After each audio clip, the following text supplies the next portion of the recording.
Yes, ready, start. Sir, we would like you to share with us the role which you envisage for elected local bodies in the planning process. At present, there exist many different agencies outside the framework of democratically elected local bodies to whom is entrusted most of the major tasks of urban planning.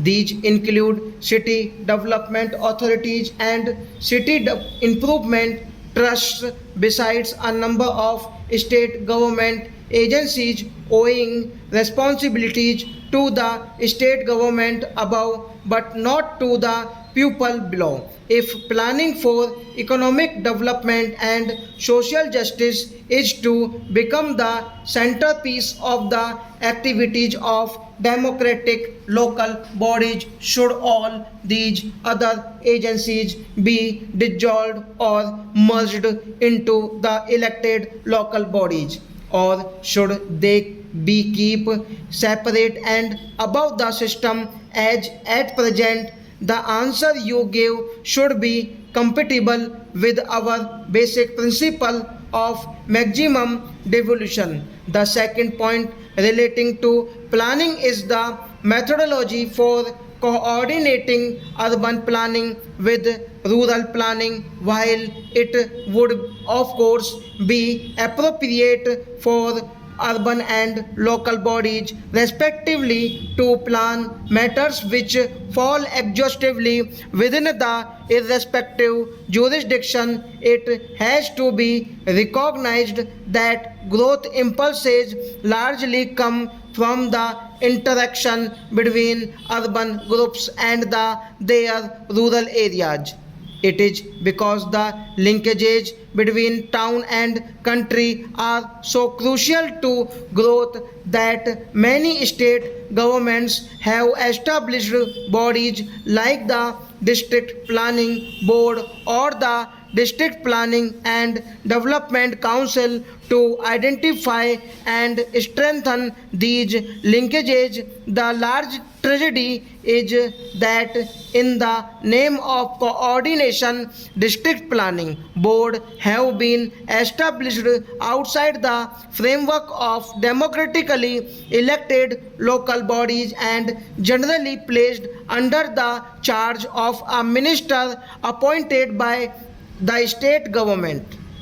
Thus, the most crucial planning functions and much of the effective decision making power, as also the allocation of the bulk of finances, has been wasted in bodies which are outside the democratic framework of local government and are dominated by ministers appointed by the state government. I call it a tragedy because it is through these agencies that the elected authority is bypassed or overruled. In the name of coordination, democracy is being sabotaged. In the name of coordination, the will of elected local bodies is being subordinated to the will of the state government. In the name of coordination, the pupils' will is being replaced by the will of officialdom. What measure would you suggest to establish a democratic district planning body? The second major act of devolution envisaged in the Panchayati Raj bill is the implementation of development schemes relating to the subjects set out in the proposed 11th schedule.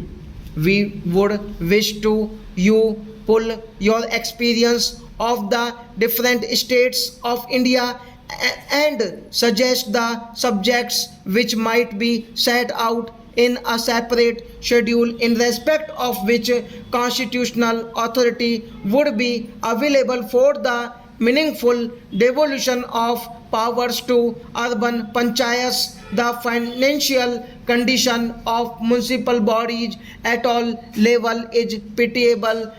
They barely have the funds of sustain themselves. They are unable to even maintain community assets and services, let alone create new ones. Debt and default are widespread. There is fiscal irresponsibility allied to financial indiscipline. The second, finances of urban institutions of local self-government is a matter of crucial importance. Much of the wealth of India is generated in urban India. Its rates of growth are significantly higher than in rural India. The asset which municipal bodies sit on, namely urban land, is a very valuable commodity. Those whose values goes on increasing rapidly. We would like you to examine in depth all